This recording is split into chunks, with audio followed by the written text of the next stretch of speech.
तो भाई लोग कैसे हो। आज मैं आप लोग के लिए तीन भाइयों की कहानी लेके आया हूँ। तीन भाई। चलिए कहानी स्टार्ट करते हैं। हमारी कहानी शुरू होती है लखनपुर नाम के एक छोटे से गांव से। उस गांव में एक बूढ़ा किसान रहा करता था। उसके तीन पुत्र थे। परिवार में बड़ा प्यार था। पिताजी को और दो माँ। मुझे नहीं माँ, मंझले को चावल तो दो। नहीं नहीं, बड़े भाई को दे दो माँ। गांव वाले उनके प्यार को देखकर बहुत खुश होते थे। परिवार हो तो ऐसा, भाई वाह कितना प्रेम है। परंतु कुछ लोग उनसे बहुत जलते थे। एक दिन, बच्चों हम तीर्थ यात्रा पर जा रहे हैं, घर व खेत का ख्याल रखना। भगवान तुम्हारी रक्षा करे। तीनों को आशीर्वाद दे किसान और उनकी पत्नी तीर्थ यात्रा को चल दिए। यह देखकर साहूकार बोला, हे, यही मौका है इनमें फूट डालने का। सच कहते हो, कई दिन निकल गए, वाह फसल अच्छी हुई है। एक दिन, बेटा हम तुम्हारी सेवा से अति प्रसन्न हुए। तुम्हारा क्या नाम है? जी मेरा नाम संदीप है। और मुझसे बड़े हैं प्रदीप भैया, नदीप भैया सबसे बड़े हैं। बेटा तुम पर बुरे दिन आने वाले हैं, परंतु घबराना मत, अच्छे दिन फिर आएंगे। जब भी तुमको मेरी ज़रूरत पड़े मुझे याद कर लेना।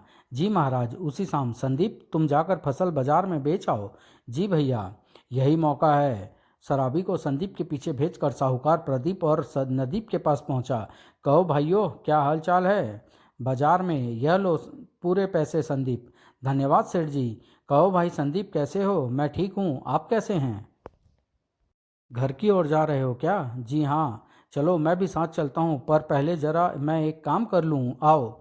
जी अच्छा, पर जल्दी करना। शराबी संदीप को लेकर एक जुए खाने में पहुंचा। अंदर पहुंचकर, तुम यहाँ बैठो, मैं अभी आता हूँ, तुम तब तक लस्सी पियो। शराबी ने चुपके से लस्सी में बेहोशी की दवा मिलाई। शराबी वह गिलास लेकर संदीप के पास पहुंचा। गट गट। कुछ देर बाद गया। शराबी ने बेहोश संदीप की जेब से आधे से ज़्यादा पैसा निकाल लिए। ही। उधर, भाइयों तुम्हें संदीप पर इतना भरोसा नहीं करना चाहिए। क्या मतलब? मेरा मतलब जवान लड़का है, दरअसल मैंने उसे जुए खाने में जाते हुए देखा था। क्या? खैर, तुम्हें सतर्क करना मेरा फर्ज था, पर भाइयों मैं काफ़ी समय से देख रहा हूँ कि तुम दोनों को बेवकूफ़ बना रहा है। विश्वास न हो तो पूछ लेना। दोनों भाइयों को भड़काने के बाद, अच्छा भाइयों अब मैं चलूँ? इधर, ओह क्या हो गया था मुझे? तुम बेहोश हो गए थे। मुझे तुरंत घर पहुंचना है, भैया इंतजार कर रहे होंगे। हाँ हाँ जाओ। घर पहुंचने पर, भैया मैं आ गया। आ गए तुम? पैसे कहाँ हैं? ये रहे भैया। पर बात क्या है? अभी पता चल जाएगा, इन्हें गिनो प्रदीप। कुछ समय बाद, नदीप भैया यह तो आधे से भी कम है। क्या तुम जुआ खाने गए थे संदीप? जी भैया, पर चटाक। धोखेबाज, हमारी आंखों में धूल झोंकता है। भैया, आस्तीन के सांप, हमें तुमसे कोई मतलब नहीं रखना है, निकल जाए यहाँ से। पर भैया मेरी बात तो सुनो। हमें कुछ नहीं सुनना, साहूकार को बुलाकर खेत व घर का बंटवारा कर दिया जाए। नहीं भैया, ऐसा गजब न करना। फिर क्या था? यह हिस्सा प्रदीप का और यह नदीप का। यहाँ भी संदीप बेचारा मारा गया। और यह जमीन संदीप की बंजर जमीन। हा हा हा। और फिर दूसरी ओर, तभी संदीप ने साधु महाराज की बात का ध्यान किया। बाबा मुझे तुम्हारी जरूरत है, कहाँ हो तुम? और क्या बात है वत्स? संदीप ने पूरी घटना कह सुनाई। कोई बात नहीं वत्स, यह बंसी रखो, रोज सवेरे अपने खेत पर इसे बजाना, सारी समस्या दूर हो जाएगी। जी महाराज। सत्य की राह मत छोड़ना, यही तुम्हारी परीक्षा का समय है। बाबा के कहे अनुसार संदीप रोज सवेरे बंसी बजाने लगा। पागल हो गया है संदीप, हा हा हा। कुछ समय बाद, इन्हीं दिनों वहाँ सूखा पड़ा। सारी फसल बर्बाद हो गई। उफ, अब क्या होगा भैया? परंतु संदीप का खेत, वो यह सब साधु महाराज की देन है। इस बेवकूफ़ की फसल इतनी अच्छी कैसे हुई? साधु महाराज के आशीर्वाद और अपनी मेहनत से संदीप की निरंतर तरक्की करता जा रहा था। यह लो भाई संदीप, अपनी फसल की कीमत ध्यान से गिन लो। मुझे आप पर पूरा भरोसा है सेठ जी।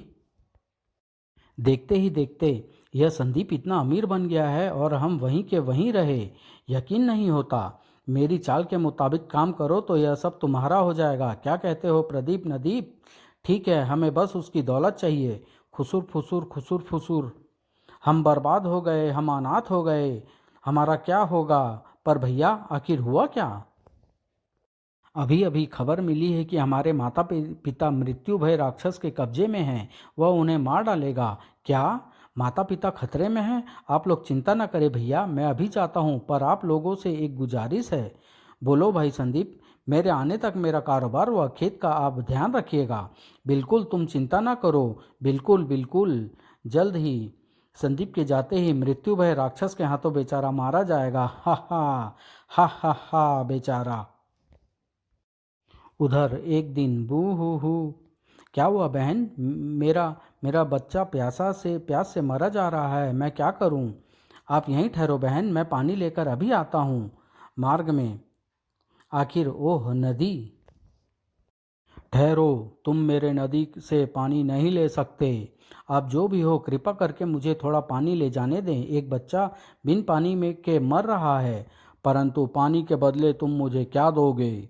आप जो चाहे मैं वही दूंगा। मुझे तुम्हारा उतना ही खून चाहिए जितना कि तुम्हें पानी। मुझे मंजूर है। फिर क्या था? आह। आह।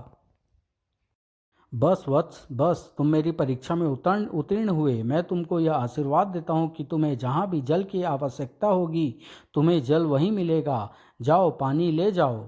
संदीप पानी लेकर वापस आया। यह लो बहन, बच्चे को पानी पिला दो। तभी। तू पहला इंसान है जिसने रास्ते में पड़े जवाहरात नहीं उठाए, बाकी सब लालची थे, सो मूर्तियाँ बनकर भुगत रहे हैं। मैं तुमसे बेहद प्रसन्न हूँ। वत्स, मैं तुझे आशीर्वाद देती हूँ कि तेरी शादी एक सुंदर व गुणी राजकुमारी से होगी और तुम्हारे 4 लायक बेटे होंगे। धन्यवाद देवी। उसके बाद संदीप आगे चल पड़ा। हे भगवान, मेरे माता पिता की रक्षा करना। इधर हा हा हा मजा आ रहा है। और उधर। तभी अचानक। संदीप उठने की कोशिश कर ही रहा था कि अचानक एक तलवार की नोक उसकी पीठ से आ लगी। संदीप ने चीते की फुर्ती दिखाई और लड़की की तलवार दूर जा गिरी। मैंने तुम्हारा क्या बिगाड़ा था जो तुमने मेरे साथ यह सलूक किया? चुप क्यों हो? जल्दी जवाब दो। मेरा नाम करुणा है। मुझे आपका घोड़ा चाहिए था, परंतु मेरे पास पैसे न थे। छीनने के बजाय अगर आप घोड़ा मांग लेती तो मैं खुशी खुशी दे देता। पर अब। परंतु आपको घोड़ा क्यों चाहिए? मेरे भाई को मृत्यु भय राक्षस ने कैद कर लिया है। मैं उसे आज़ाद कराने जा रही हूँ। मैं भी अपने माता पिता को आज़ाद कराने जा रहा हूँ। क्यों ना हम दोनों साथ चलें? मुझे मंजूर है। फिर क्या था, रास्ते में एक नगर में रुककर उन्होंने एक अन्य घोड़ा खरीदा। फिर दोनों अपने अपने घोड़े पर सवार होकर चल दिए। लंबा सफ़र तय करने के पश्चात वे एक भयानक जंगल में पहुँचे। इस जंगल में अनगिनत मधुमक्खियाँ हैं। इसे कैसे पार करें? एक तरकीब है। जल्द ही। आगे। इस जंगल को पार करना तो और मुश्किल है। यहाँ हर जगह सांप बिच्छू बिछे हुए हैं। घोड़ों के पैरों में चमड़ा बांध दो। और फिर घोड़ों के पैरों में चमड़ा बांधकर दोनों जंगल पार करने लगे, लेकिन मुसीबत अभी समाप्त नहीं हुई थी। अब इसे कैसे पार करें? तुम्हें जहाँ भी जल की आवश्यकता होगी तुम्हें जल वहीं मिलेगा। जल्द ही चलो करुणा। झर झर। उफ, कितना डरावना था। अब यहाँ से कहाँ चला जाए करुणा? मुझे यहाँ तक का रास्ता मालूम था, पर आगे के बारे में कुछ नहीं मालूम। मैं बाबा से पूछता हूँ। संदीप ने जैसे ही बाबा को याद किया। क्या बात है वत्स, मुझे क्यों याद किया? संदीप ने पूरी बात कह सुनाई। यह तो मैं नहीं बता सकता कि तुम्हारे माता पिता उसकी कैद में है या नहीं। परंतु। परंतु क्या बाबा? मृत्यु भय राक्षस की मौत का रहस्य मैं तुम्हें बता सकता हूँ, पर बहुत मुश्किल काम है। मुश्किल जितना भी हो, आप केवल उसके बारे में हमें बताएं। शायद उसकी मौत हमारे हाथों में है। ठीक है। तो ध्यान से सुनो। उस राक्षस की मृत्यु केवल काली तलवार से हो सकती है। राक्षस इस बात को जानता है, इसलिए उसने उसे छिपा दिया है। आओ मेरे साथ। बाबा उन्हें कुएं के पास ले गए। काली तलवार इसके नीचे पर है। खबरदार, वहां पर कई पहरेदार हैं। नीचे ही एक गुफा है जो तुम्हें राक्षस के पास ले जाएगी।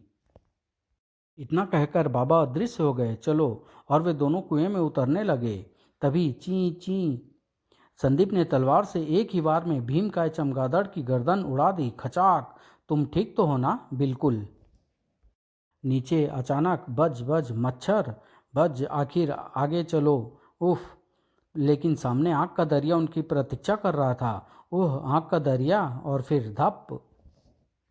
दोनों तेजी से आगे बढ़ रहे थे, लेकिन अभी वे कुछ ही दूर गए थे कि अचानक, अरे बाप रे! सांप। अगले ही क्षण संदीप ने तलवार से सांप की गर्दन उड़ा दी। आगे। आखिरकार दोनों अपनी मंजिल तक पहुंच ही गए। ओह, साधु महाराज ने जिस काली तलवार के विषय में हमें बताया था, शायद ये वही है। मृत्यु भय राक्षस को मारने के लिए हमें इन्हीं की जरूरत थी। तभी घर। खचाक। ओह, कैसा भयानक जीव था। अब इस तलवार से मृत्यु भय का वध करके ही लौटूंगा। तभी धड़ धड़ धड़ धड़, करुणा बचो। और फिर दोनों फुर्ती से उस गुफा से निकल आए। अचानक वह देखो, एक और गुफा। यह गुफा हमें जरूर उस राक्षस तक ले जाएगी। हमें सीढ़ियां चढ़कर देखना चाहिए। दीदी, मेरे भैया। लेकिन अपने भाई की ओर बढ़ती करुणा को रुक जाना पड़ा। हा हा हा। करुणा, तुम इसके साथी को संभालो, मैं इस मृत्यु भय से निपटता हूँ। ठीक है, पर संभल कर। हा हा, तेरी मौत तुझे यहाँ ले आई कीड़े। अभी पता चल जाएगा किसकी मौत आई है। खच खचाक खच। आह आह आह खच। अब बोल, मेरे माता पिता कहाँ हैं, वरना तेरी गर्दन अलग करता हूँ। तुम्हारे माता पिता? मेरे पास कोई भी वृद्ध मनुष्य नहीं है। यकीन ना हो तो मेरी जादुई गेंद से पूछ लो। संदीप ने जादुई गेंद से पूछा। तुम्हारे भाई तुम्हें मृत चाहते थे, सो उन्होंने झूठ बोलकर तुम्हें यहाँ भेज दिया। तभी राक्षस ने संदीप पर वार करना चाहा, लेकिन तो मेरे माता पिता कहाँ हैं? वे वापस घर की ओर जा रहे हैं। आह, उसके बाद दीदी, भैया, और फिर वह तीनों वहां से चल पड़े। एक दिन माँ, पिताजी। संदीप और करुणा घोड़े से उतरकर माता पिता के पास पहुंचे। बेटा, अरे बेटा संदीप।